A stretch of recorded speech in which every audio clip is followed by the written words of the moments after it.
Welcome to the Windows Central Podcast, episode 47 for April 28th, 2017. Hey everyone, Daniel Rubino here, executive editor of Windows Central, joined by Zach Bowden, the senior editor for Windows of Windows Central, and we're here for another exciting podcast, catching up on all things Microsoft, Windows, Surface, and related content thereof. This week we're going to be talking about Redstone 3. It has a new insider build, and finally, My People is here. I have not tried it yet, but Zach has, so he's going to tell us all about it. We'll also talk about the Windows 10 mobile cumulative update, maybe one of the last, maybe not. We'll also talk about Acer's announcements this week, as well as my experience with Windows Mixed Reality, because I get to finally tell you guys what it is, because I was actually kind of confused about this. We'll also talk about Microsoft earnings report. We'll gloss over that because I'm not a numbers kind of guy, and I don't think Zach is either. We'll also talk about Android and whether or not it's a good alternative for you if you are looking to switch from Windows 10 Mobile. There we go. Zach, how are you doing this fine Friday? I'm not too bad. How are you? I'm hanging in there. Busy week. This is the start of my travel season, evidently. I cry when I look at my traveling plans for the next 6 weeks, but I guess it's all good news. So this week we did Acer, but next week, of course, May 2nd, I have to go back to New York City for their big events. But let's talk about Redstone 3 and the My People update. So we've been expecting My People now for a while. It was supposed to be part of the creators update. Of course, that did not happen. But now it's here. Tell us about it, why it's cool, and what it does. Yeah, so today's Insider Preview build 16184 for PC, includes My People, and this is something we kind of got an early hands-on with a few weeks ago, but now it's here for all insiders to have fun with. It's basically a quick access bar to all of your most recent contacts. You can pin up to 3 of your favorite contacts on the taskbar. Clicking on them will give you a sort of hub of all of the My People connected apps. Right now, there's only 3, People, Mail, and Skype. I'm sure down the line, more apps such as GroupMe and any other social apps on the Windows Store will also hook into it. Hopefully desktop apps will be able to hook into it as well at some point, like Slack. I'd like to see that. But yes, basically what it does, you click on someone's face, for example. I can click on, if I pin Dan to the taskbar, for example, I click on his face. It shows me a list of all of his contact details, his phone number, email address, home address, recent messages and whatnot. And if I click on the Switch Tabs button or Switch Apps button, it gives me sort of a tile view of the connected apps. And again, like I said, those 3 apps. So if I click on the mail tile, for example, I can send Dan an email. If I click on the Skype tile, I can send Dan a Skype message or an SMS message if I've got SMS syncing set up over Skype. So like I said, quick access to your favorite contacts. You will eventually be able to drag files onto the icons and send files directly straight from your taskbar. And also in the preview Microsoft demoed last year, they also showed emojis popping up on the desktop, which will be very annoying, but that is, I'm sure, something that's still coming and will likely be optional as well. But it's there now, and it's pretty exciting. And to be fair, this was the only real feature I was looking forward to in the Creators Update, and then Microsoft just got rid of it. It was like, no Creators Update features for you. You have to wait till Redstone 3. But yes, it's now here in Redstone 3. There was also a mobile build. No one really cares. It has 2 new fixes that, I mean, at this point, what's the point? You know what I mean? It does kind of feel like it's in the... what's it called? Maintenance release or... Right. I'd say maintenance mode is an accurate description for it. I wouldn't... maintenance mode doesn't mean it's dead. It means we're getting fixes. And as all of these previous builds have shown, we are getting fixes. And sure, it's unfortunate and boring, but I wouldn't say it's a bad thing. Well, there's no people for mobile, which is unfortunate. But then again, it's not entirely clear how that would work on the interface since there's really no taskbar. Now, do you think My People is sort of the People Hub 2.0? Yeah, on PC, definitely. I feel like, because you can pin people to the taskbar. I mean, you can pin them to the start menu as well. You always have been able to. But now they're in a more useful place. They're very easy to access. You can see their little faces on the taskbar. You can adjust them, whatever, unpin them, pin someone else. And like you said, Jay, you get that sort of hub experience where if you click on a contact, it gives you all of the messages you sent through all of the apps you have connected with them. So Skype, SMS through the messaging app, although you can't use the messaging app on PC. Phone calls, whatever else, they all show up there, and it looks really nice. And it also uses some neon effects as well. You've probably seen it already, the sort of highlight effect under the cursor. It's there if you highlight some of the elements within the My People hub, which is very nice. And that's what I am calling it, the My People hub. I don't know if there's an official name for it, but it makes sense to call it the hub. Yeah, in fact, a lot of people are asking, how do you spell this? Is it two words? Is it one word? Is it capitalized? Microsoft. And this is one of those things where Microsoft themselves are all over the place. I'm still trying to figure out, is it Groove Music? I mean, we've heard for a while it was going to be Groove Music, then it was going to be Groove. So definitely kind of confusing on some of that stuff. Yeah. Have you got any Redstone 3 builds running on anything? I do. So it's on my Surface Book and also on my Elite Book.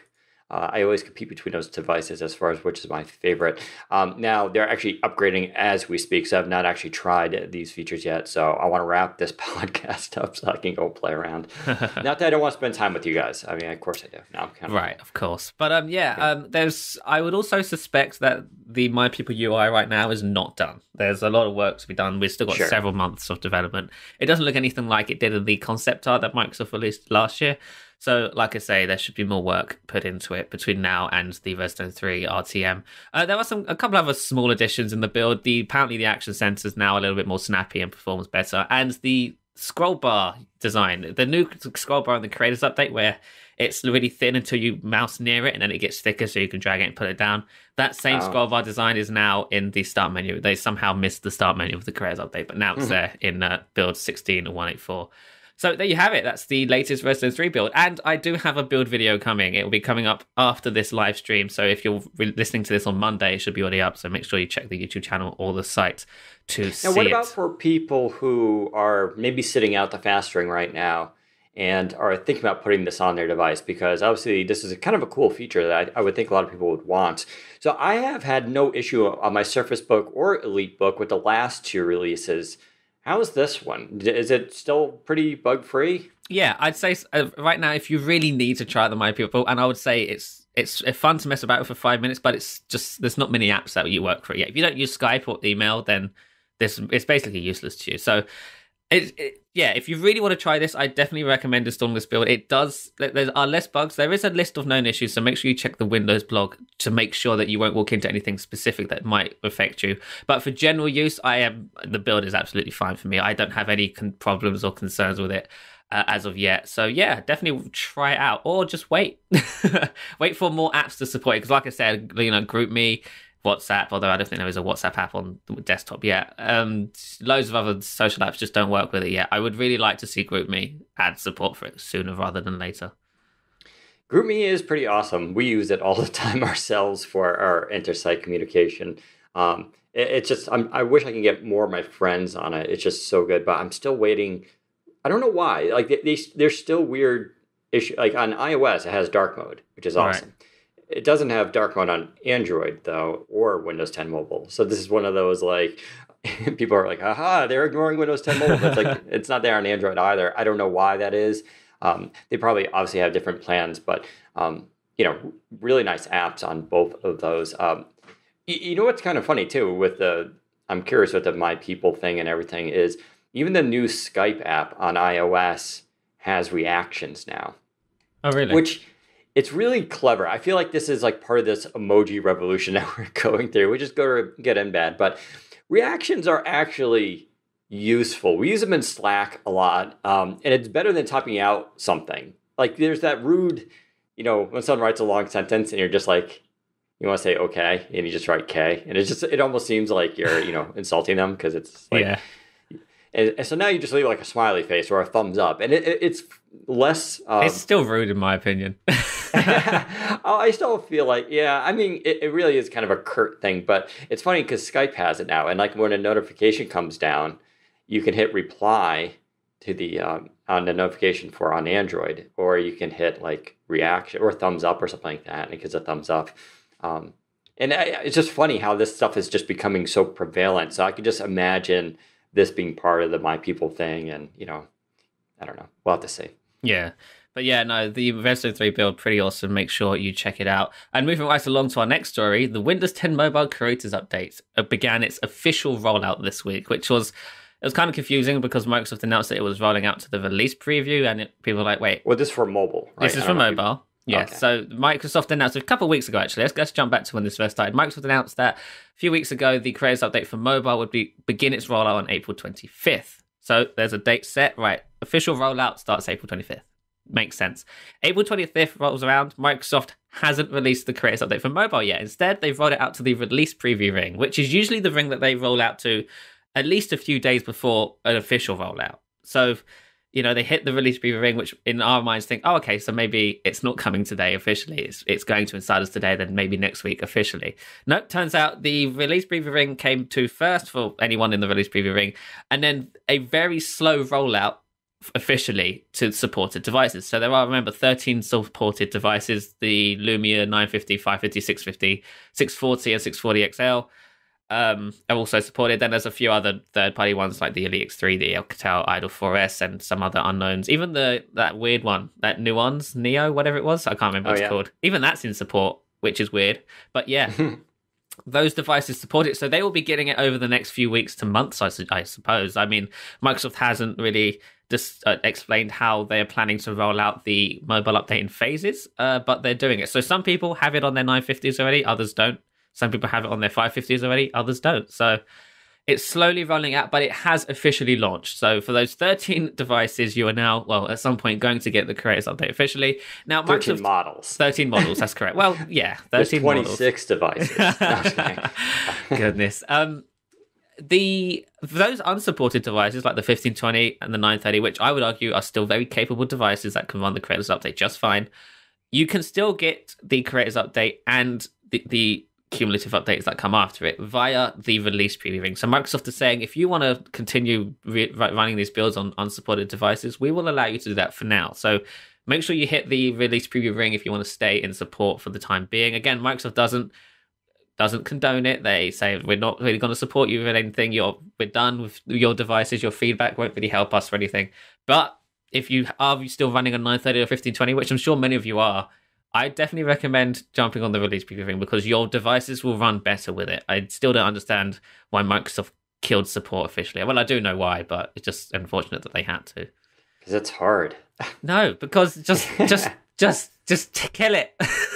Yep. Stop. Just put it out of our misery, please. Please, please, please. You know what, Dan? We're only 12 minutes in. Let's do the Acer story. Okay, so Acer this week obviously had, if you haven't paid attention, had a pretty big event in New York City. I was actually not prepared for it to be this big. I don't know.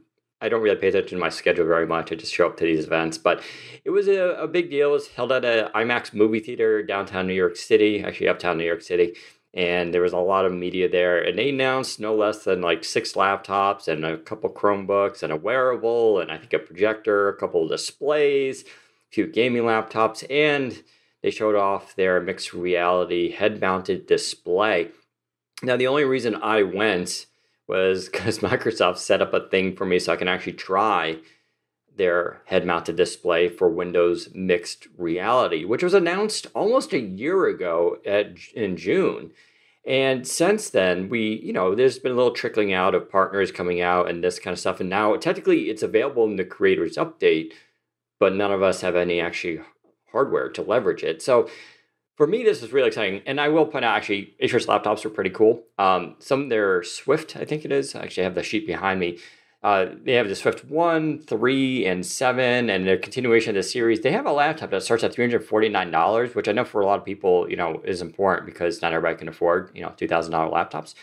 But they're doing all the right stuff. It has a really nice full HD matte display, which I'm a huge fan of. It's IPS, which of course is really good. That's what you want. It gives you the good viewing angles, but really good contrast, not washed out at all. This is like a display I would be comfortable using. They used a precision touchpad. In fact, all their laptops now are precision, and I'm just like, high five, Acer. And we've heard rumors about this. I can kind of semi-confirm Microsoft is leaning heavily on OEMs these days to use precision. It went from, here's precision, it's there if you want it, to, hey, you should really use precision, to, guys, use precision. And right. They're basically one step away from just making it a requirement if you want to, right, like a Microsoft certified device or partner device, if you will. They're not there yet, so OEMs it's still an option, but I wouldn't be surprised if it may be in a year or two, maybe even less, that they change that so you have to use precision. And that's a good thing, by the way. It's absolutely a good thing. I have never used a single OEM's laptop whose trackpad configuration was better than precision. It's never happened. Right. And they've been like, oh, they should just do this. just I don't understand why OEMs just don't. I mean, maybe there's some cost here. I don't really know. There should be, with the hardware quality, it needs to be a certain level. I think it has to have like a glass trackpad. But I mean, it just seems easier from an engineering standpoint. It's just like, let's just put this awesome trackpad in and we'll have zero complaints. So I'm just glad to see they're on board with that. But it's a thin laptop. It's all metal. So they've gone from plastic, which although is light, to it doesn't feel quite the same quality. They've switched to now like their new, what everybody's doing, these new metal alloys that are super light and thin, but it's got that nice cool to the touch feeling. And the keyboard was really good too. So I'm just excited to see laptops that are that low where I can go, I would actually use this thing. And it was running either a Pentium or Celeron. It comes in either or. And it felt fine to me, because Windows 10, especially the Creators Update, is making very good use of low-end hardware these days. I'm just excited to see these companies creating this stuff, because for too long, there's been these laptops at the low end, which you're like, okay, it's, $300 or $400, but you're going to sacrifice a lot, right? There's like this gap between that and the high end stuff. That gap now is really disappearing. So that's exciting. They also announced this new laptop, the Triton 700. It's a new series for their Predator gaming laptops, which I'm not a huge fan of the branding of Predator. It's still got that corny gamer stuff, but this is kind of a cool laptop. It was pretty toned down. So it's pretty much jet black. It has like blue colors. It has this like ice sort of theme to it. But what makes it neat is they were so big on their cooling solutions. They're like really big on inventing all these new fans and ways to cool laptops. And what allows them to do, though, is, of course, ramp the laptop up higher for longer duration. So this laptop runs a Core i7 quad core, and it doesn't basically throttle ever under gaming, which is really nice. That's always the big thing. It's really tough for me when I do reviews. I can benchmark something, but then it's like there's a difference between a 15-minute benchmark and like an hour of gaming, where sometimes the CPU will throttle down a bit, and it's hard to measure. So this laptop supposedly doesn't do that. It also runs the GTX 10 series. Now, they didn't say specifically what model. Maybe there'll be various ones in there. It's 18 millimeters thin, which, if you don't know what that is, about the thickness of your finger, maybe your thumb. So it's a pretty thin laptop. It's all metal. It feels really nice. They did something really weird, though, but Acer has done this before, where they put the trackpad above the keyboard. They did this with the Aspire R7, which I actually have, and I gave it to a friend to use because it's such a weird device. It was a cool device, but never caught on. But it's also see-through. So it's basically a piece of glass that you can see through, and you can see the cooling and the fans and stuff like that, which is, gamers always love. But it's a trackpad too, so that's kind of interesting. But of course, you could just use a mouse. Nice laptop. It's going to go for about $3,000. Not cheap, but weighs 5.7 pounds. Kind of interesting stuff. Didn't they also announce I think you might have talked about it already, this cool sort of 2-in-1 where the kickstand is sort of kicks back at you when you lift it up and stuff? Yeah, so that's their Switch series, I believe it's called. So they went from the 12, which is basically a Surface competitor. They've now released different sizes of that. It was very successful. They put up the numbers. That category for them, which goes to show you how popular Surface-like devices and 2-in-1s are, had 120% year-over-year growth. To put that in some perspective, their laptops and gaming stuff was around 16 to, I think, 24%. So these 2-in-1s, it's what people want, and you got to give Microsoft credit here. That Surface thing is working. It's reinvigorating the PC business a lot. And this is a cool device. Really nice display. Yeah, it's got a neat kickstand. We've seen similar things from other companies, but they're all kind of on board now with it. Yeah, no, I really think that kickstand, sort of readjustable kickstand thing's a cool idea. It sort of builds upon the kickstand idea that Microsoft introduced with the Surface and whatnot. So basically what it is on the Surface, you kick it out and then it stays out until you manually push it back in. With this new sort of tablet thing, it's sort of weighted backwards. So once you put it down on the table, it stays in that kickstand position. But then if you lift it up and readjust the screen like a laptop, the kickstand will also automatically readjust with you. So it's more like a laptop, but in a 2-in-1 form factor, which I think is really, really quite nice. Yeah, that's that sort of higher end quality stuff that you expect. It's funny. I'm sure there's like Hinge engineers, like that's all they work on. And they're just like making mint now. They're like, yeah, we're in such high demand because every company right now is focusing so much on like innovation around hinges. And it's really fascinating because it's like Dell has some cool solutions too, how their hinges work. So everybody's, Lenovo has their watch hinge. Everybody has their like own unique twist to this. It's just fun to see, if you're kind of a geek, to see how they're solving these interesting problems. But the big thing, of course, I went for was the mixed reality thing. Now, the reason I bring this up is if you're like me, I actually have HoloLens, but the question is, okay, so I have HoloLens, that's $3,000. What is this mixed reality thing, which is going to be like $349 and up? You just plug into your PC. So what's the actual experience? Like, what do you use this for? And I had questions on it. And I actually told Microsoft, I was like, listen, you guys got to do a better job of messaging on this, because if I'm confused, our audience is going to be confused. And they're like, yeah. So if you haven't seen my video yet, go check it out, because I'll do what I do now, which is explain it. So it's a light headset, about 350 grams, which basically feels like a scuba goggles when you put them on. It's pretty light. You plug it into your laptop. It has two plugs, HDMI and USB.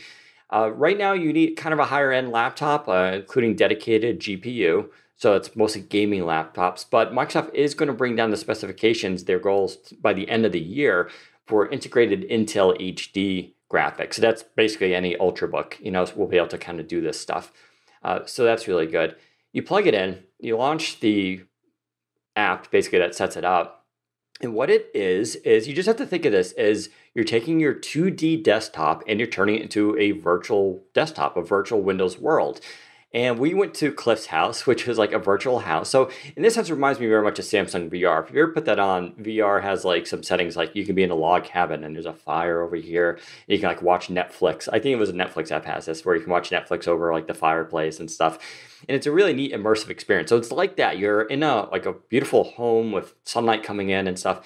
And you can walk around. You use an Xbox controller. And what you do is you just look around and you can see a dot where your gaze is. And then you see a place you want to go to. You hit the Y button and you just teleport to it. And you can kind of move around this virtual space. You can have like desks and stuff. You can pin up your, Microsoft Edge. You can pin up Skype. You have all these things sort of floating in space like a desktop area. And you can just look at them and you access them and they come on. Now, what's cool about this compared to HoloLens runs an Intel Atom processor, which is not very powerful. In fact, it's amazing that they get HoloLens to do what it does with something like that. This is running like a Core i7 with a GPU. So everything just was way faster and smoother. The apps just look beautiful the way they load it up and stuff like that. So very different experience. And how I could compare this, it's like if you've used Samsung VR, their Gear VR kind of thing, it's like that, but I say it's useful because you're running all your Windows 10 UWP store apps. All those run on there. So it doesn't matter if it's a 2D app, right? It'll still just run on there as a window thing. Of course, apps that are designed for mixed reality, that include virtual reality and stuff like that, can also run. So you can get like Microsoft HoloTour. HoloTour is a very immersive thing. So when you run it, everything shuts off. You go into this like virtual world. And I went to like Machu Picchu, which I've actually been to before, thanks to Nokia. And you can go to this virtual world and it's 360 degrees. You're in a hot air balloon and you can look down at your feet and you can see through the bottom of the balloon because it's glass, and you can look up and you can see the balloon. And it was very, immersive, and it was just an awesome experience. So you can get all those kind of different experiences with it. And it's only $349, which is pretty impressive. Now, the way I think about using this is just like you get up in the morning and like you go, like I'm in my office right now. I could put this on though, and I'd be in this like even crazier virtual office where it's very Minority Report-ish. You just have, if you need a lot of data points, like people who use multiple desktops would really like this. I don't actually do the multiple desktop thing. I have 3 monitors, but kind of similar thing where you can just have all your data points and things all around you. And you can just constantly look between them and manipulate them. And I think that's pretty cool. For consumers, you can do things like movies and TV. You can just stream all your movies from your library and just watch it. And when you're in this virtual world, like, again, Samsung Gear VR, if you watch Netflix in there, it feels like you're in this like larger space and that you're actually looking at like a giant TV. And you can do that here. You can also stream your Xbox, use the Xbox app and stream your Xbox One to it and play video games, which is pretty awesome. Lots of opportunity here. Really neat stuff. But when is it coming? That's my question. So that's the downside. It's not coming out to holiday season. So what's happening right now is these headsets are available to developers, and they kind of want to build out the system a little bit, get feedback, and do that. I think they're also waiting for some other OEMs to bring products out. This is going to be a slow ramp up, but people have to think that this is one of those big paradigm shifts, but it's going to be a few years before it completely happens. So kind of a slow rollout, but I think it's going to be worth it. So before we move on to our next story, I just want to take a moment to thank one of our sponsors this week. MintSim lets you pay much, much less for phone service. MintSim works just like a traditional wireless service, but it's ridiculously inexpensive. It's kind of like shopping at the bulk discount warehouse, but for phone service. When you buy paper towels, you get massive quantities, but you get it in a much lower price per unit. With MintSim, it's the same thing, but for phone service, you buy more than one month at a time, and the price comes down dramatically. For example, you get 10 gigabytes for 3 months for just $20 per month. That's a hugely popular deal. People really do love it. Best of all, you can bring your own phone as long as it's unlocked and compatible with MintSim's network, which is one of the largest in the United States. There are no contracts either, so you aren't tied down to MintSim the way you are with traditional carriers. It gives you more freedom and more control. MintSim is a great way to shop clever and premium wireless service. Plus, their mascot is a little cute fox, and who doesn't love foxes? Just head to mintsim.com to get your MintSim card, and right now you can get that SIM card shipped to you absolutely free. Just use the promo code WCFreeShip, that's WCFreeShip at checkout. No fuss, no muss, no commitment, just a SIM card and a plan that saves you money. Thank you very much, MintSim, for sponsoring this episode of the podcast. Zach, do you guys love foxes? Wasn't there a controversy there in the UK with your weird fox hunting stuff? Just a little one. Look, I remember at one point, I think David Cameron wanted to shoot some foxes and stuff. Some people were mad at him. Other people weren't. It was a whole thing. Probably best not to talk about it. Fair enough. All right, let's go into Microsoft earnings. So this story actually happened while I was traveling back from New York City, so I didn't actually get to follow it too much. I did see the bit about... I think the big news, although it's not big news, was the Windows Phone stuff that our audience is interested in. Basically, it's making no money, and they're expecting to close out the remaining, and they're going to have more layoffs too, which is even still sad to hear. But they really are just shuttering this. Now, there's that talk about, okay, so what does that mean? Could they never build their own phone?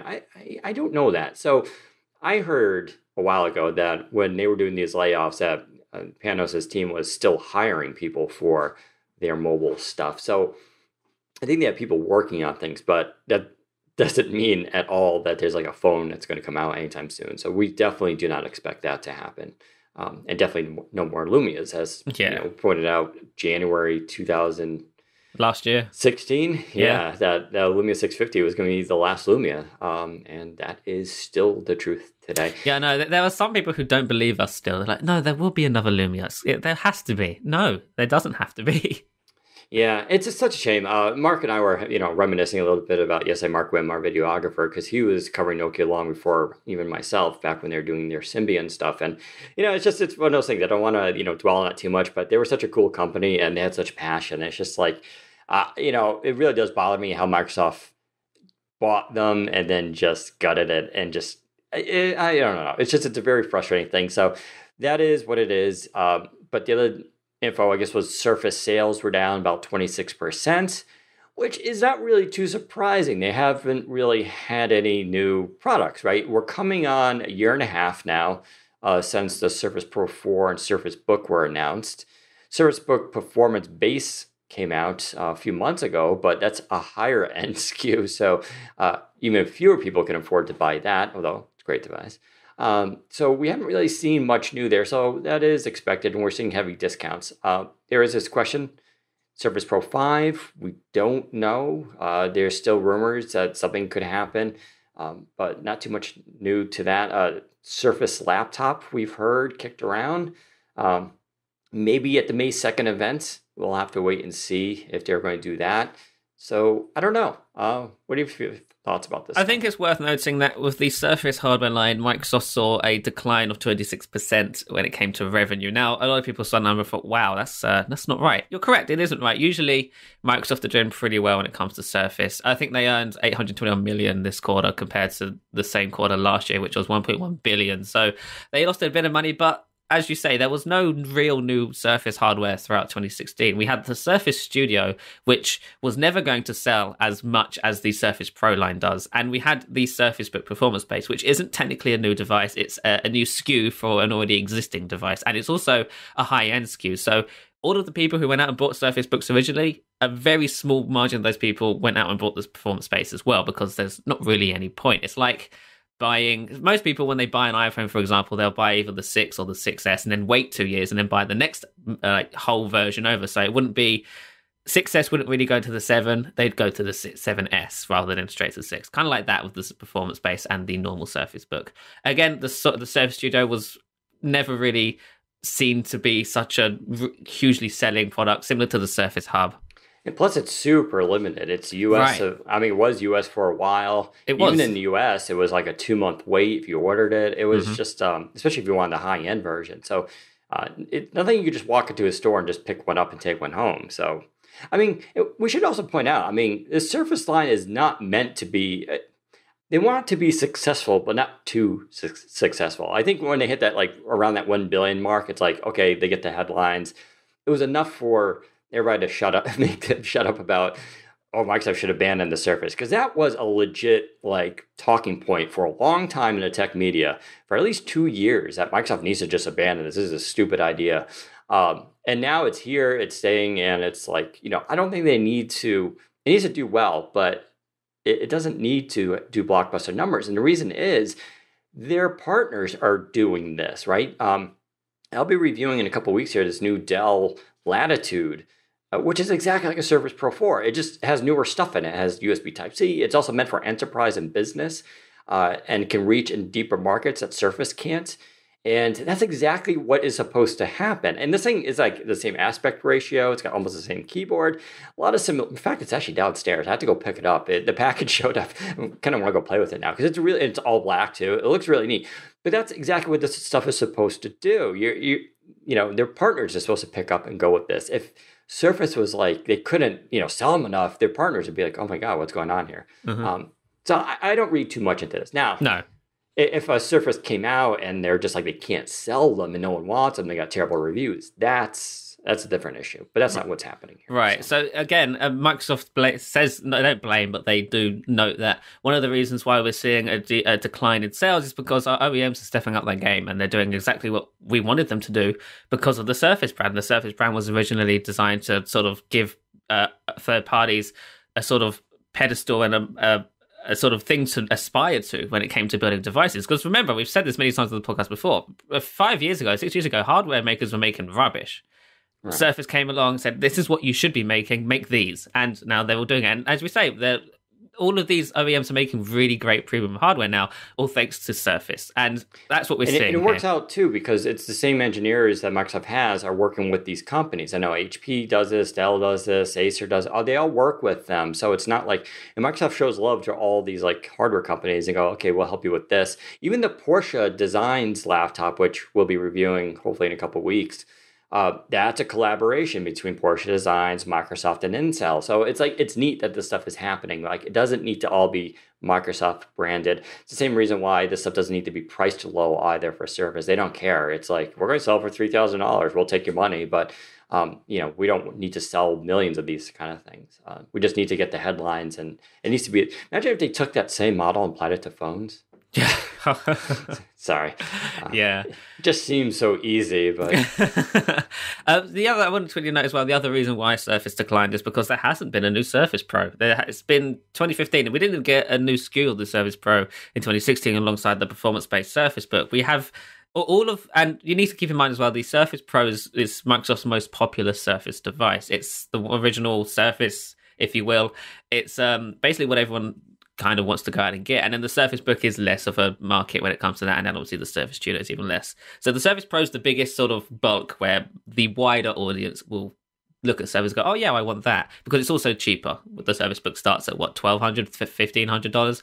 The Surface Pro starts at $700 and something. So a lot cheaper, a lot more accessible to people. And that's what most people buy. Now, since there hasn't been a new Surface Pro, these users haven't really bought any new Surface devices. They either are waiting for the Surface Pro 5 or have gone out and bought a third-party Surface Pro-like device because OEMs are able to do that now. So not bad news that Surface declined. I don't ever think Surface will ever be back in a point in which it's losing money for Microsoft. Because if that were the case, then oops. But I keep saying it. Each release, that team gets better and better. Their marketing has always been spot on, and it gets better and better. I mean, everybody loved the Surface Studio marketing for it, even though no one could afford it, right? Everybody loved that commercial and stuff. So they seem to be really honing their game. I'm excited about, hopefully, what we're hearing is a Surface laptop. And that's actually the name we've heard, which is kind of not that exciting of a name, but, I don't know what that means. I mean, well, we speculated before that the display doesn't pop off, it rotates around or something like that. And this could be a low-cost solution to basically what the Surface 3 was supposed to be, maybe around that 10 to 11-inch range, used in education and schools. And for people who want a light computing device, this will leverage Windows 10 Cloud or Windows 10 S, we're hearing also that it's going to be called. And so that's the idea. Now, that'd be kind of cool because that's going to be in theory, a lower price tier. Not quite as low as their partners will go to, but something that's in that more affordable range for regular consumers where they can actually sell a lot of those as opposed to, say, $4,000 Surface Studio. So fingers crossed we hear something more about that. But, we always say it. The Surface team doesn't release anything until it's ready. That's their schedule. When they're confident in the hardware, that's when we'll hear about it. Right. So. Also, I feel like they should call the Surface laptop Surface Ultra because it's like ultra thin, ultra light, ultra portable. Yeah, but we got to think about when they go smaller because we still are expecting someday in the future. And I have an editorial coming about this Monday about UWP and its future and how Microsoft's going to reposition. Actually, we could talk a little bit about that now, I suppose. Should we do that after the Android one? Because we need an extra story. Yeah, that's fine. Okay. But yeah. Yeah, so that's it. And other than that, Microsoft's earnings were pretty good. Their cloud stuff is doing very well. That is their future. So the company's making money. And that's, unfortunately, they're a capitalist, free market here. And they're beholden to stockholders. And so long as they're turning profits, that's what's happening. So they're doing a good job there. But I know as consumers, we want phone.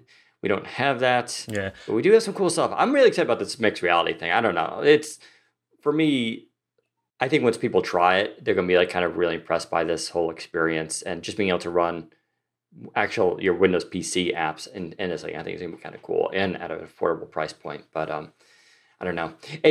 This is the beginning, I think. I mean, this is how they view it, right? And this is what Donna Sarkar was talking about on her podcast a few weeks ago, that you got to imagine a world where screens aren't important. This is the beginning of that. Like right now, we can't do Minority Report with actual holograms out in the world. Doing actual physical holograms is hard. Now, they do exist. If you go on YouTube, type in holograms, and there are companies really working on this stuff with lasers, and it's really amazing, but they're tiny, right? It's little tiny holograms. But this stuff is coming, right? And so they're building this OS for this world where that will be the case. As opposed to going, oh my God, this stuff's out there now. We need to go and fiddle with our OS. And if you think about it, Apple has this problem. They never built Mac OS for touchscreens. And now they're in this weird pickle where people are just like, oh, just give us a touchscreen. But you can't just put a touchscreen on it. You kind of can, but it doesn't really work as well, right? The elements, the things you click and all that aren't designed for that. So they have to the thinking with Apple is they're going to take iOS and, that's going to displace Mac OS eventually. And that may be the case, but they need some sort of touch solution because the paradigm now, and there was one of the editors of one of the Apple sites recently tested the Surface Studio, and now she said when she picked up her Mac, she started touching the screen out of habit. And it goes to show you how important that stuff is and how Apple's totally missing it. So Microsoft did well with the touch screen stuff and 2-in-1s and predicting that shift, but they want to go to that next level. And so all this stuff you're seeing now with mixed reality, VR and all that, is still really premature. So I get why people are skeptical and they're like, oh, I can't imagine that ever being a thing. But once that hardware catches up and does things where it's less, you're less wired, you're less tethered, it's not something physical you need to put on, that's when it'll click and it'll start to make more sense. So I don't know. I think it's pretty exciting. Real quick before we move on to our next story, I want to say a lot of people saw the earnings and then they saw Microsoft mentioning how their phone business restructure is basically done now. So they basically got rid of all of the Nokia stuff, all of the money that they were losing. They should stop losing soon because there's no more money to lose. A lot of people were saying that, oh yeah, so phone's completely dead now, all gone completely. Again, their phone hardware is dead. Lumia is dead. We've known this for a long time. Windows 10 Mobile, it's obviously up for debate, but it's still not dead technically. It's now back in the position where it was before Microsoft bought Nokia and before Nokia even started making Windows phones, I'd say. It's back before anybody was making Windows phones. It's now something that Microsoft builds as software that third parties can license and bundle onto their own devices. Now, again, not many people are doing that. There are a few devices we've heard that are coming this year from some makers, most of them unknown or very sort of low-end devices, so it doesn't really matter. But Microsoft do seem to be keeping around Windows 10 Mobile for something. And I don't think Microsoft are done with mobile hardware entirely. I just think they're going away for a while. And let's be fair, why shouldn't they? The market right now isn't ready to accept a smartphone running Windows. And it's very clear just based on how poorly Windows phones sell. So maybe not this year, maybe not even next year. But I'm pretty sure at one point we will see another attempt from Microsoft at mobile, because they can't ignore mobile. And we've said this many times. The future of Windows isn't tethered to a wall. It's not desktops, and it's not you can't fit a laptop in your pocket. So it's got to be something mobile. And honestly, if they don't try again in the future, I will be severely shocked. Yeah, they seem to be, and I think we'll see this Tuesday.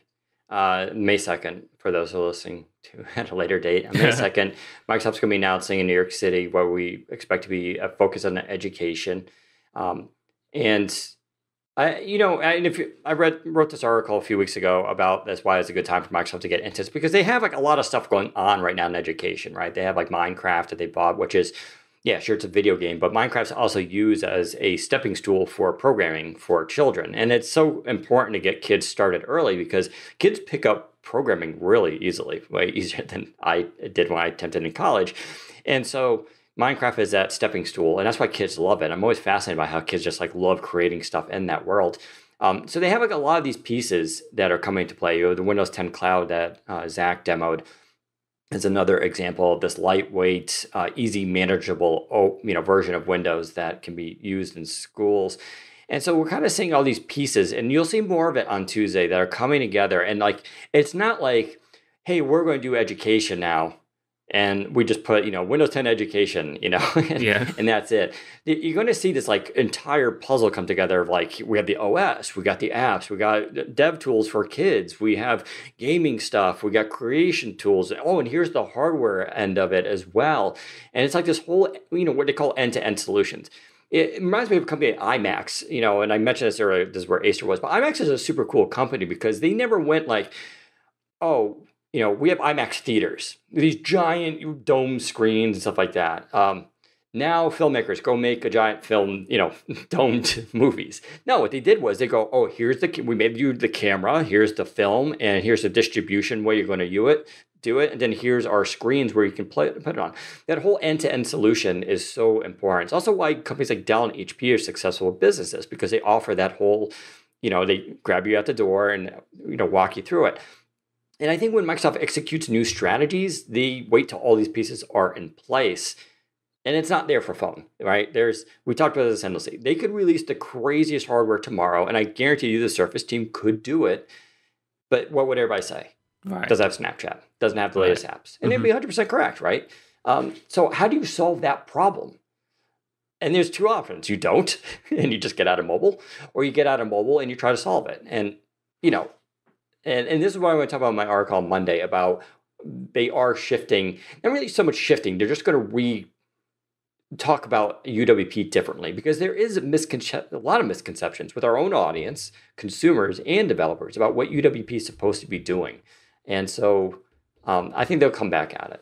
I think it's worth noting as well. I've seen a lot of comments from people suggest that, Windows 10 Cloud is just a phase. Microsoft will do the same thing they did with mobile. They'll release this, that nobody will take it on board, and then they'll just kill it a few weeks later. I don't think that's true at all. It's different now. That's not the same as mobile. Microsoft have only ever really failed at mobile. Actually, Windows Mobile wasn't so bad for a while, and then the iPhone came along, and that's when things started going really bad.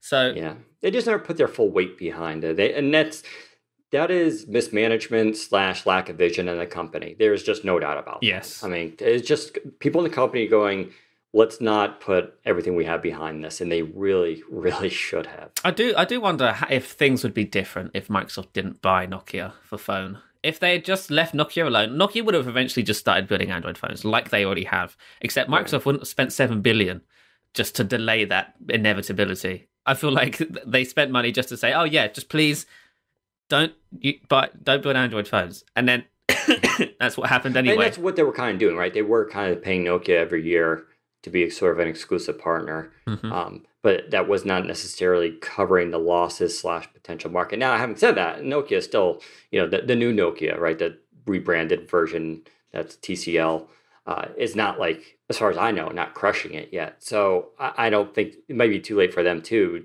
doing all Android, but which will be a nice segue in a moment into Android. But yeah, the thing with when we talk about Windows 10 Mobile and their whole mobile game is that there isn't a single moment they can go, that was it. That was the part that they screwed up. I will say McLaren, when they canceled that, was really the beginning of the end. I think once they got rid of that hardware, they were screwed because they had nothing, no gem to put up and go, this is like, a really cool device. Where for a while they did. They had the 920 for a long time and the 1520. People were like, those are great devices. They're just, still not quite there yet. Once it got rid of McLaren, it was just like, okay, we canceled our flagship, and there's actually no way we're going to have another one for like another year. It was just like, okay, and I remember I wrote that. I was like, we're about to enter some uncharted territory because there's no plan B there. Mm-hmm. You just don't cancel your flagship at the last minute. It's like in September, if Apple goes, iPhone 8, done. No, we're not going to do it. Yeah. It's like, okay, now what? Yeah, no, it really was a sort of turning point for Windows Phone. That happened, then it was literally has been downhill since then because there was growth. Windows Phone was growing. Windows Phone 8 and 8.1, when 8.1 was released in, I think, April of 2014, things were doing okay. It was like, oh yeah, this is actually not bad. Microsoft are behind this platform. Cortana was introduced, lots of new improvements to Windows Phone 8.1, which I'd argue Windows Phone 8.1 was the best ever version of Windows Phone. By the way, you see my shirt?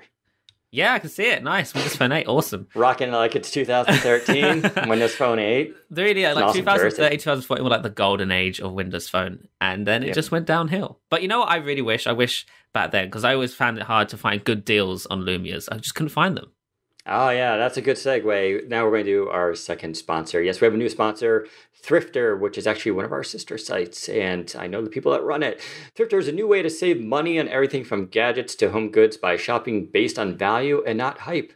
Sign up on Thrifter.com and get thoroughly and thoughtfully selected tech deals from places like Amazon and Best Buy daily without all the fluff. Now, for our specific audience who are Microsoft focused, we do things like there was a Surface Pro 4 recently for $719, or the Ecobee 3 Smart Thermostat, which I reviewed and I use myself. It's really good, and it's a really good Windows 10 app. That's a third-party one that's actually better than the official apps on iOS and Android because it does more, called Ecobee Remote. But that went recently for $187. So if you want to get into smart thermostats, that is my bet because you're not in the Android ecosystem.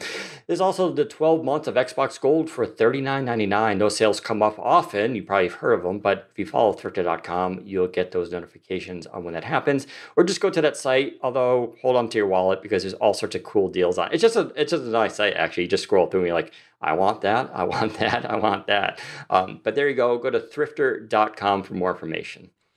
That sounds pretty awesome.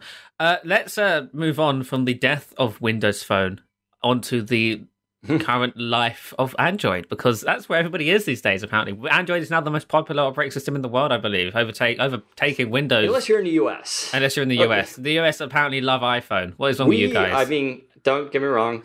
I like America. I'm very much a New Englander. I love our history. But we are this weird iOS fanatic. Yeah, I guarantee if you went up to anyone on the street in the United States and go, what's the most popular phone in the world? Or, phone OS, they would say iOS and iPhone. And there's some truth to it in the sense that Apple sells the most devices, but as a manufacturer, but Samsung is close and everybody else too. So yeah, Android. Tell me about it. Yeah. So a few months ago, I think it was February, I can't remember when, I wrote an article detailing my experience as as a Microsoft user on an iPhone, and that was a very well received article. Many people wanted me to do the same with Android, so I did. So the last month I've been using a OnePlus 3T. We'll talk more about the OnePlus 3T in a second. For now, I just want to talk specifically about the Android software experience and how it works on Microsoft ecosystem and whatnot. So basically what I did, same thing I did on the iOS one. I bought the Android phone, booted it all up, set it all, logged in with my Google account. You can use your own Microsoft email account with your Google account, so you don't need to use Gmail. Good thing there. You get to the home screen. Immediately, I went ahead and disabled all of the bundled Google apps, apart from Chrome and maybe a couple utility apps that are useful. So I disabled Gmail, Google Play Store, not Google Play Store. I disabled the Play Music, Play Movies and Video, Hangouts, Allo, whatever else, Google Assistant, all of it disabled because I'm not a Google user. I'm not going to be using them. So then my next goal is to replace all of those apps with Microsoft alternatives.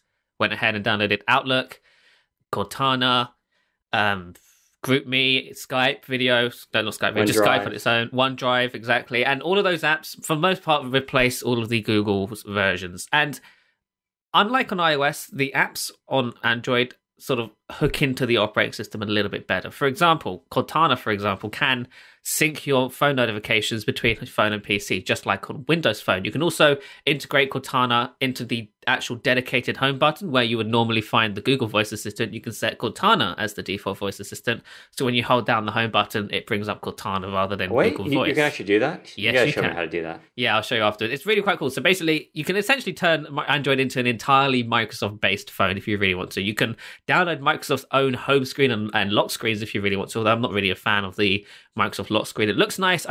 I'm not a fan of how Android implements third-party lock screens. It's kind of like I agree, noticeably on top of the default lock screen, whereas the home screen is actually sort of replace the default launcher, which is very nice. Yeah. Yes. So the Arrow launcher is really nice. I actually do prefer Arrow. It is nice.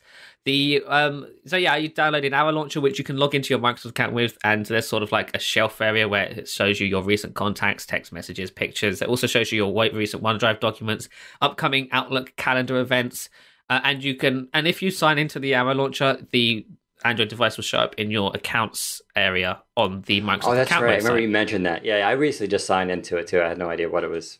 It's nice. It's basically you can almost mimic 99% of a Windows phone on an Android, except of course you don't get the live tile stuff. There are third-party launchers. They're not great. People tell me all the time. I try them. I'm like, because I try them, and then I'm like, this stinks. And then months go by, and they're like, no, try it. And I try it again. I'm like, it's not great. It's corny looking. Mm-hmm. I mean, for people who don't like live tiles, they're already like, well, they're already corny looking. But it's just, I don't know. I don't like the way it looks. Me neither. So I stick to Microsoft's Arrow Launcher, which is an Android sort of looking launcher, but built by Microsoft, which is nice. It has a few different sort of Microsoft implementations. You can hook up Wunderlist to it and a couple other things as well, which is really nice. But I think the biggest part of this isn't there yet. The SMS syncing, which is a thing on Windows Phone through Skype, isn't there yet in Android. And Microsoft does say it's coming at some point. Right. I don't know when, but I downloaded the Skype preview app, which is currently sort of their beta app on Android, and it hasn't got it in there yet. But it is a nice app. It takes a little bit longer it takes a little long to load. Yeah, it actually has a splash screen, which is weird. It does, which is odd, but it does. Which is also even weirder because it does the actual notification thing when you get a Skype call, you press answer, the phone call answers, and you can hear the other person, they can hear you, but the app is still loading after you hit the notification. It's really it's an odd experience.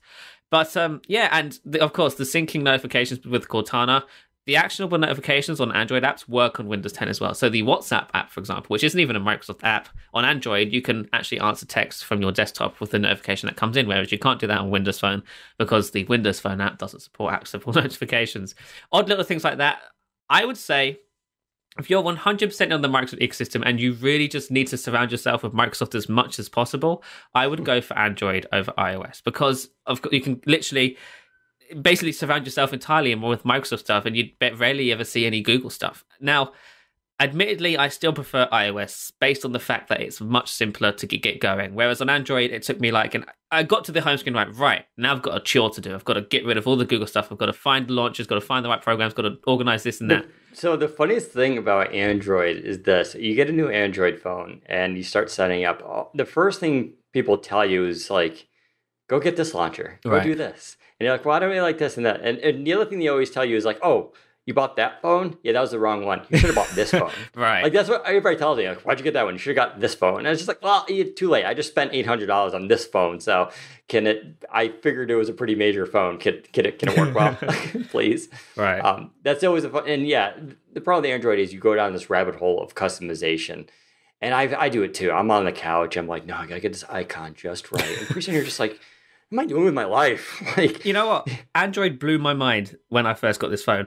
I haven't really used Android properly since Android 2, and that sucked, which is why I had such a bad taste with Android. But Android's much better now in my sort of write-up for the OnePlus 3T, which we'll get to in a second. Android is nothing like it was before. It's just as smooth and as fast as iOS 10 is on the iPhone 7, really, on a high-end device at least. It really is nice. Now, one of the things that blew my mind was you can change individual icons for the apps. You can, some launchers support it, some don't. You can download custom icon packs, but some launchers allow you to specifically change the icon for an individual app. And I spent like 2 hours of my free time one time just going, doing that last this night, app needs to have this specific icon. Like, because the Outlook one, I was like, there's so many cool Outlook ones. But the way to do it is not, it's just a grid of icons. So you're just eyeballing these things like, no. There's like, you can't even go by like category. Right. So no, I know. Yeah. Exactly. Tedious. And some of these icon packs have 1,000 icons in a pack. It's like you've got to look through each one and find the one you want. And sometimes they're not even alphabetical. It's ridiculous. But that's the extent of Android. On the OnePlus, for example, you can change the battery icon indicator from a circle to like a battery icon, or you can get rid of it completely. You can change whether you want to use the on-screen navigation buttons or the dedicated hardware keys. There's so much you can do on Android, which some people find daunting, and I completely understand that. A lot of people just want a phone that works, and that's why I say if you are somebody who just wants a phone that works, get an iPhone, because you can still use most of Microsoft's ecosystem, apart from obviously the synergy between your phone and PC. That's not really there with the SMS stuff and whatnot, but everything else does. Can't set default apps on iOS, another little issue, but if you're okay with manually copying and pasting an email when you want to send an email, then that's fine. But yeah, I don't have a problem with on iOS and email. Just use Outlook.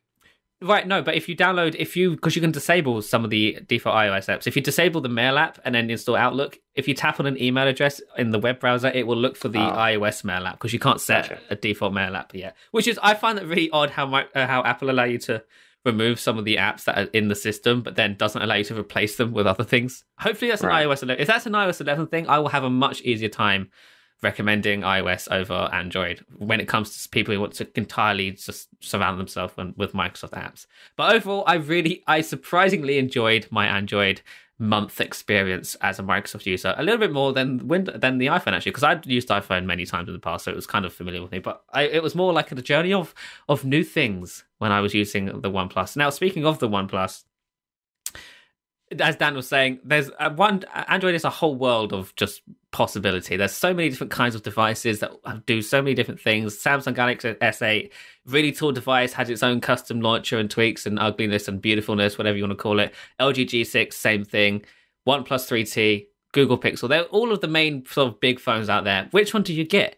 Especially as a Windows Phone user, you want one that just does the best it possibly can. And I recommend the OnePlus 3T over any of the other Androids on the market right now. I would say the OnePlus 3T or Google Pixel, but obviously the Google Pixel being a Google-orientated phone, it's not really a good idea if you're in the Microsoft ecosystem to be buying a Google phone. You'll probably find a little bit more Google bundleware on there than usual and whatnot, but on the OnePlus 3T, you don't get that. You get the normal amount of Google bundleware, most of which can be disabled. You get a near-stock Android experience, with the only enhancements being a number of useful tweaks and improvements that should be there in normal Android anyway. For example, the OnePlus 3T has something called dark mode, which I'm sure many of you are familiar with. Now, it's not an entirely system-wide dark mode, but it is there in some of the areas, which is a lot nicer than, say, I don't know, normal Android, which doesn't have dark mode at all. The Galaxy S8, some OEMs, such as Samsung, like to cake their Android phones in just terrible launchers, really heavy, bulky launchers, skins, and just throw a bunch of tweaks in there that not many people are going to want or to use. And that slows down those devices. I've seen loads of people with the Galaxy S8 complain that their phones like to hang a little bit or crash and lag. And, you know, when scrolling through apps, sometimes it's not as smooth as it could be. And that's because Samsung loves to just bundle their phones with utter rubbish, really. Again, with the OnePlus 3T, you don't get that. You get near stock Android, which is the smoothest Android can really be unless you install an actual stock Android ROM. And then from there, you can just install all of your Google apps and stuff, and nothing really gets in the way. It's a really nice phone as well, built very well. People coming from the Lumia series will love this kind of build because it's very premium. Great camera, super fast to launch, which I think Dan really enjoys. And overall, yeah, this is definitely the OnePlus 3T I recommend as anyone who is looking to leave Windows Phone. Mostly because it's pretty cheap. It's a high-end flagship phone for the price of a mid-ranger, which is, the Galaxy S8 was what, $700, $600? Yeah, a little bit more than that. Yeah, the Google Pixel also incredibly expensive, as is the iPhone or whatever else. This is well cheap, and you get on-par performance, sometimes even better than the current latest flagships on the market. So this is also good for those of you who are on the edge of switching. I want to dip my toe in. I don't really want to dive in completely with a really expensive handset. Spend $439 on this. You get a flagship experience, Android, and a really great device. Yeah, and I have the LG G6. I've had a couple of the Galaxies, and I have the OnePlus 3T now too as well, because once I started reading the reviews of it, and you can see here, I've been very minimal looking with these cool glyph icons, but it really is just gorgeous hardware. It's better than I would say it should be almost. Like you don't expect it to be that good. As someone mentioned, the Galaxy S8 has a better camera. You had to hedge a little bit there. The Galaxy S8's camera, for one, is not any different than the S7's camera. They improved the software, but the hardware is any different.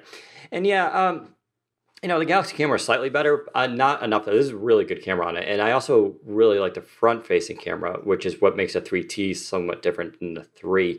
It's 16 megapixel versus... And it's funny because I love the LG phone, but the LG's front-facing camera is terrible by comparison, where this thing is like super good for a front-facing camera. Now, I know you can do selfies, but it's just still impressive.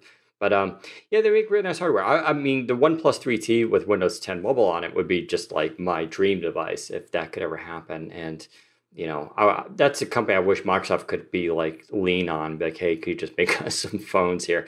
Because the hardware, it's some of the best hardware I've seen. You didn't even mention the ringer switch. It has this. So if you go back to the Trio days, there used to be a little switch on it where you can go from silent to audible. And this thing actually has a 3-way switch. So you can go, vibrate, do not disturb, and then audible. And the iPhone has this too, but it's something we don't see a lot of. And it's just it's a really nice feature to have.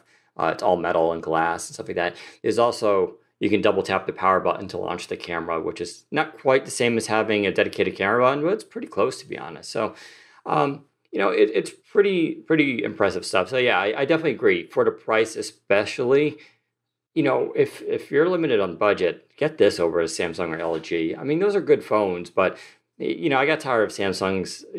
Bixby killed it for me. I was like, come on, I don't want their stupid another voice service with a dedicated hardware key that you can't change. No thanks. But yeah, good options out there. At the end of the day, these are just phones. I don't really use this too much differently than I use my iPhone or my Elite X3 or even my Alcatel Idol. They all run the same apps. I still run the same, 8 apps every day, like GroupMe, Skype, Slack, email, these kind of things. So, but it's definitely, good stuff out there. I'm just reading some of the comments on the YouTube chat. So it was like, you said in the past many times that Windows Phone was the best OS. Why are you advertising Android? We're not advertising anything. Listen, we are doing experiments for people that read our site who want to know if it's possible to do this, that, and the other on other platforms. Because, believe it or not, not everybody who's leaving Windows Phone wants to leave Windows Phone. Some people need to leave Windows Phone because it just doesn't have all the things that they need from their smartphones anymore. Some people really rely on Snapchat for communication now, especially younger people. And if their parents got them a Windows Phone a few years ago, which still doesn't have Snapchat to this day, they're going to have to get something else, for example. And we're not at pushing Android over Windows Phone. I still personally believe Windows Phone is the best ever in the whole world. I love Windows Phone. I'm going back to my Windows Phone after my time with the OnePlus is up. But we do need to cater to this wider audience of people who want to know about Android and iOS as a Microsoft fan or user, and that's what we're doing here. So yeah, I mean, there's a legit issue coming up for people this fall, which is they're going to come up on their 2 years of the Lumia 950. Some people bought it on contract. Obviously, not a ton of people, but there are these people who bought this phone. It's coming on 2 years. If you're on contract, you're actually available to buy a new phone. A lot of people are after the first year can get a new phone. And they face a problem. What are they going to get? Now, if I could tell them, go get this new Windows phone, I would. That's how I did the Alcatel review. I was like, if you're committed to Windows 10 Mobile and you like it, this is a really good phone for you. I didn't go out to try to convince people who are on iOS or Android to switch over to it, but I did a fair review from that perspective. If I can't even do that this fall, though, and I can't even tell you there's a new phone for 2017 with new hardware, I mean, this is just the reality of the situation, folks. So, we're going to explore these different alternatives. But at the end of the day, it's still just a smartphone. Someone asked, why don't we just switch over then to all Google stuff instead of keeping Microsoft services? Well, it's because we use Windows 10 on PC and Surface and laptops. I like having all my services the same, and I actually like Microsoft services. That's why. That's such a silly thing to say. It's like, trust us, we don't want to have to recommend other devices over Windows Phone, but we're at a point which we have to, and that's Microsoft's fault, not ours. I would definitely choose Windows Phone. I still do choose Windows Phone. And saying that you should just switch to Google's ecosystem is a different argument entirely, because Microsoft services still work fine on Windows Phone. That's not like, if that's all you need to use, which as Dan said, he uses 8 apps. I use about the same, and they're all on Windows Phone, so I technically have no issue with Windows Phone right now. But it depends on your use case. For me, it's the camera. That's the only thing. It's really, Yeah. I need better cameras. Yeah, I'm not really fussed about cameras. I'm not really a camera guy, so that's not an issue for me anymore. Like, because the 950 camera. Yeah, it's true. The 950 line, I'd say, is still pretty capable as a shooter. It's just not as fast. Yeah, that's the only thing. It's not as fast. But you could tell that 2 years. 2 years, a lot has changed in technology. So, the OnePlus 3T has this dash charge, which is faster than Qualcomm's 3.0 charge. You can literally charge your phone by 20% in 15 minutes flat. Like, that is ridiculous. And they have to use their charger, which stinks, but that's just really impressive. So, I don't know. So, here's a question for you, Dan. Which phone will you be taking to build? So I always carry multiple phones with me because I have multiple SIMs. So I have this ability to switch between them. So I'll probably have my Elite X3 or the Alcatel. I don't know which one. I'll probably carry it. I really like the Elite X3. It just feels great for me to use daily. So I'll probably take that one and the OnePlus 3T. Right. Those will be usually my 2 devices. I can carry technically 4 phones with me at a time. And often when I go on trips, I do take multiple phones just because it's fun. I don't know. That's actually how I review things. It's like, which one do I go for? That's the one I can't deal with taking multiple phones. I for a long time, I went around using a 925 and an iPhone 4 or 4S. I can't remember which one it was now. I hated it. Because I have this predicament, like, which one do I use for this same task? I can't pick. But it's that old thing. And that's what I do with my laptops too, is how I review and give people recommendations. Like, when if I have 5 laptops in front of me and I'm going out for the day, which one am I going to take? And you got to decide. So that one you take is like, you analyze why you chose it. And that's where, like, for me right now, it's the EliteBook. And that's why it's one of my favorite laptops, because it does everything I need it to and want it to. Doesn't mean it excels at everything, because I still like the Surface Book a ton. But, these are the things. This is how you evaluate decisions in life. It's like you have to choose between who's your favorite family member, Someone held a gun up, it's like that. That's a different case entirely. So, all right, I think we wrap it up. We're coming just over an hour. Going to mention that UWP thing that you said you wanted to talk about? We'll talk about it next week. I kind of mentioned it a little bit about how they're going to kind of reposition UWP and what it actually means, and why the death of mobile or phone specifically may actually help them out. It's not the answer people want to hear, but listen, Microsoft has a problem that they need to solve, which is how do you get UWP to be successful and get apps going? And we have to figure that out.